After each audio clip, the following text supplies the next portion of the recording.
si Pangulong BBM at si dating Speaker Martin Romualdez.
Kailangan bumalik dito.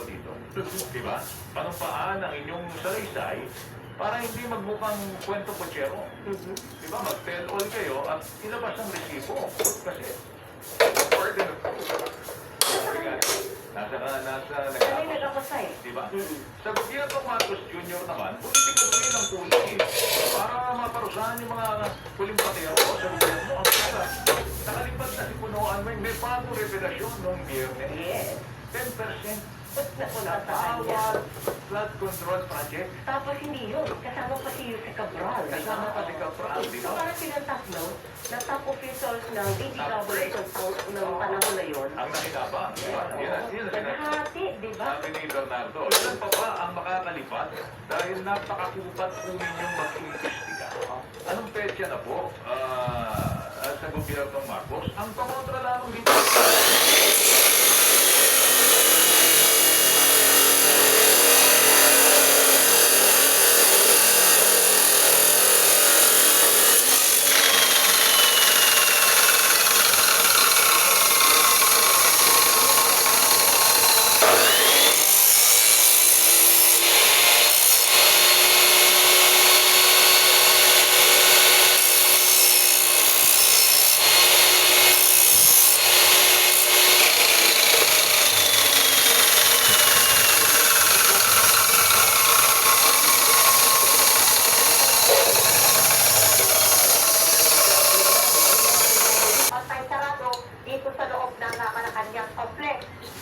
Dito mismo sa gate ng first office sa new executive building, yung gate 3 na pinapasukan ng mga tao at saka mga sasakyan na papasok dito sa compound ng new executive building, may nakaharang na isang ATC. Paglagpas niyan, dito naman sa may geriatric hospital, may isa pa rin tangke dyan na hilera. Pagpasok, paglabas mo sa may Solano gate, puro harang din yan na mga barbed wire, mga pulis, at mga tangke. Bakit? So ito ay Walang tao doon sa office eh. Ay, daan doon sila sa Dito kanya. mga Kaya nga, nagtatrabaho hindi sa project meron. Wala tayong pakialam sa kanila, wala silang pasok. Pakialaman natin tayo.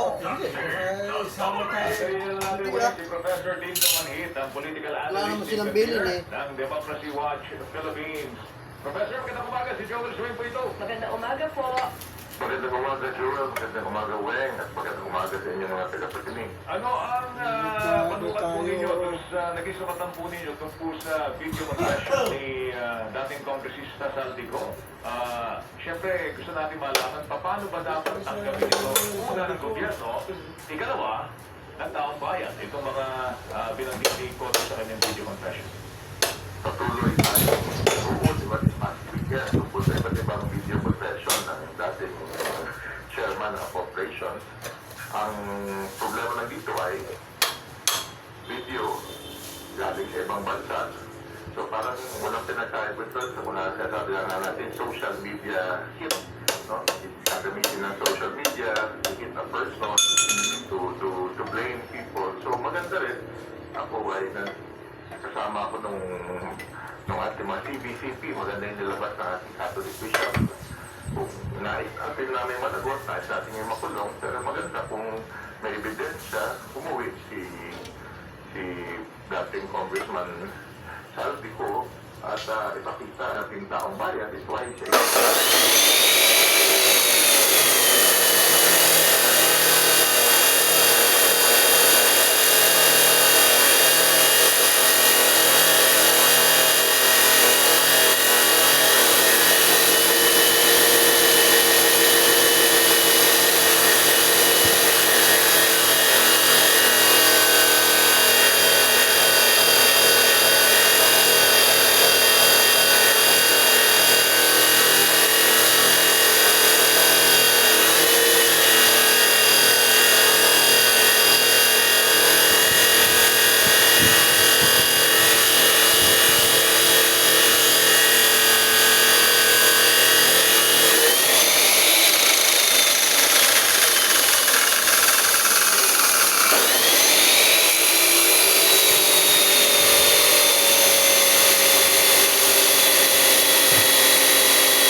Yun ang magandang pangyayari from their point of view.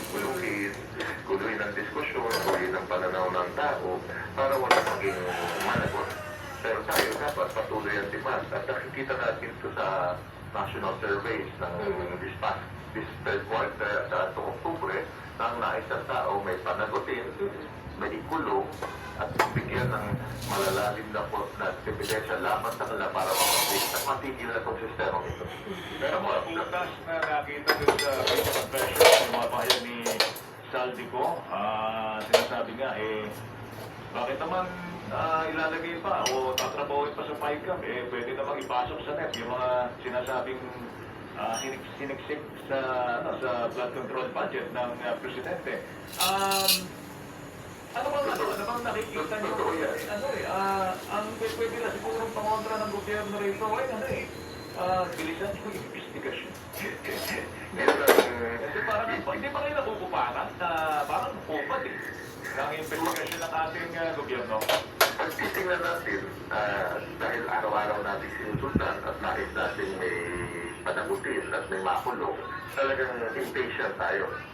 Kaya nga ako naniniwala na dapat ang pamahalaan, ang iba't ibang ahensya ng Estado, tulad ng Ombudsman at saka itong Independent Commission, ay may ipa-arrest at ipakulong ng mga malalaking tao. Kasama na rin yung mga contractor kasi hindi pwedeng list na guilty yung contractor dahil nagtamasa sila sa sistema ito at saka sila nag-institutionalize sa sistema ito sa pag-abot ng pera sa mga official.